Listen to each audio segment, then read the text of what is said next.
Ravi de vous retrouver sur Arte pour ce nouveau numéro du Dessous des cartes. Aujourd'hui, nous allons partir d'une photo difficile. L'une de ces photos qui réveille les consciences, les mauvaises consciences. Elle s'appelle Saïda Baghili. Elle a 18 ans. Elle est le visage de la famine au Yémen. Les traits décharnés de Saïda ont fait le tour du monde à l'automne 2016 et la une du Times notamment. Le Yémen ou la guerre oubliée, oubliée comme tant d'autres conflits qui génèrent autant de crises alimentaires. Même si nous allons le voir dans cette émission, plusieurs facteurs s'entremêlent toujours lorsque l'on parle de situation de famine, avec toujours bien sûr cette question, comment peut-on encore mourir de faim au XXIe siècle? La faim est très inégalement répartie dans le monde. Regardez cette carte de la faim établie par la FAO, l'Organisation des Nations Unies pour l'alimentation, en 2015. On voit les pays où la sous-alimentation touche plus de 5% des habitants, comme en Chine par exemple, plus de 15% de la population, comme en Inde, plus du quart de la population en Afghanistan, au Yémen ou à Madagascar, entre autres, et enfin, les 5 pays où plus de 35% de la population souffre de la faim, en Haïti, en Corée du Nord, en République centrafricaine, en Namibie et en Zambie. Les causes de la faim sont complexes, avec des facteurs politiques, économiques et climatiques qui s'enchevêtrent étroitement, on y reviendra. Avoir faim ou être sous-alimenté, c'est selon la FAO, ne pas disposer du minimum de 2100 calories par jour. Au total, près de 800 millions de personnes sur 7 milliards et demi d'habitants de la Terre souffraient encore de la faim en 2016, soit environ un être humain sur 10. Et l'immense majorité vit dans des pays dits en développement, principalement en Asie, où 426 millions de personnes sont sous-alimentées. L'Asie du Sud est particulièrement touchée. Un habitant sur 7 environ souffre de la faim dans la région. Et puis en Afrique, 224 millions de personnes sont frappées par la faim. L'Afrique subsaharienne est la région du monde qui connaît le plus fort pourcentage de personnes en manque de nourriture. Près d'un habitant sur 4 n'y mange pas à sa faim. À l'échelle planétaire, la faim a pourtant beaucoup reculé depuis une vingtaine d'années, principalement en raison du développement de la Chine et aussi de l'Asie du Sud-Est. Le nombre de personnes touchées par la faim a baissé de 18,6% de la population mondiale au début des années 90 à 11% environ en 2016. Et pourtant, dans la même période, la population mondiale est passée de 5,3 milliards à plus de 7 milliards et demi. Alors à présent, on va essayer de comprendre les mécanismes à l'œuvre. La pauvreté et le sous-développement sont le terreau dans lequel s'enracine la malnutrition, premier stade dans l'échelle de la faim. En mars 2017, les 37 pays que vous voyez sur cette carte avaient besoin d'une aide alimentaire extérieure. À ce stade plus avancé, on parle d'insécurité alimentaire. C'est-à-dire que les habitants n'ont plus un accès physique ou économique à la nourriture en quantité et en qualité suffisante. Plus que l'insuffisance de la production alimentaire mondiale, c'est bien cet accès à la nourriture qui fait problème aujourd'hui. Comment l'expliquer? Eh bien, les causes sont multiples, mais on peut en retenir 3 essentielles. Le dérèglement climatique, notamment la sécheresse et les inondations, entraînent des pénuries locales. Les prix trop élevés par rapport au pouvoir d'achat des habitants qui rendent les produits inaccessibles, et enfin, les conflits armés qui désorganisent la production et l'accès au marché. Le facteur climatique, la cherté des produits alimentaires et la guerre se combinent et s'aggravent mutuellement dans toute crise alimentaire d'importance. Alors comment passe-t-on de la faim à ce qu'on nomme précisément famine? Voici la situation d'une partie de l'Afrique et du Yémen début 2017. Les couleurs que vous voyez correspondent à ce que les spécialistes appellent Integrated Food Security Phase Classification ou IPC. C'est un outil pour mesurer les degrés de la sécurité alimentaire. En vert, la situation alimentaire est normale. En orange, c'est la crise.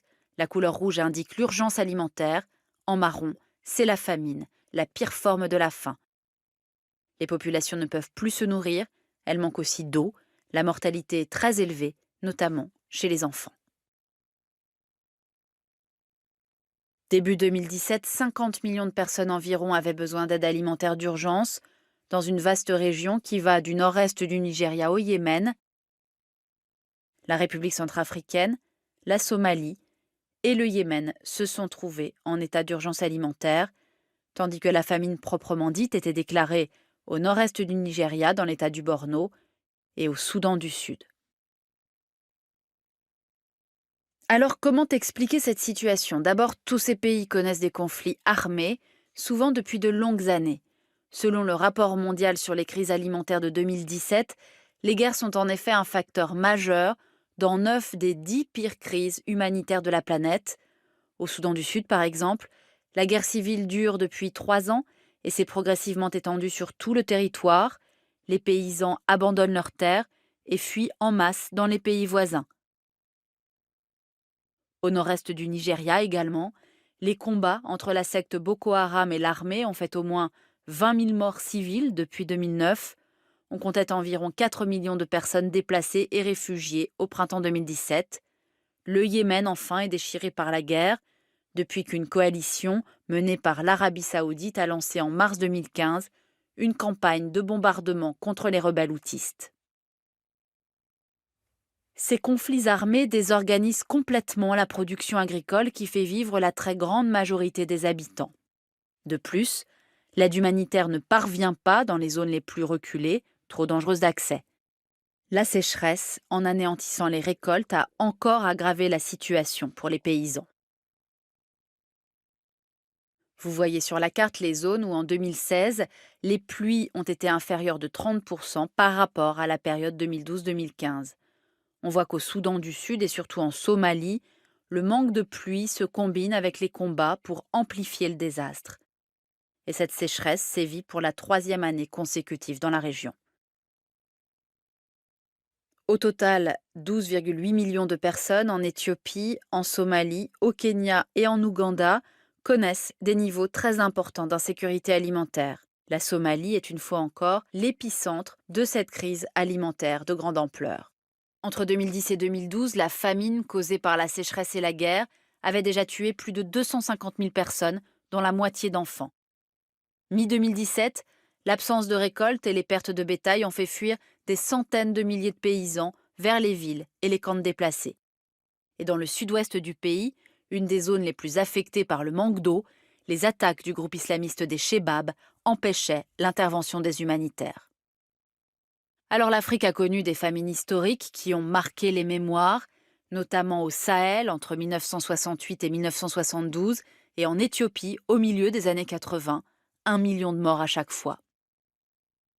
Mais on sait moins que depuis les années 1990, selon la FAO, le nombre de crises alimentaires sur le continent africain a doublé et depuis 25 ans, ces crises plus nombreuses sont aussi plus longues que par le passé.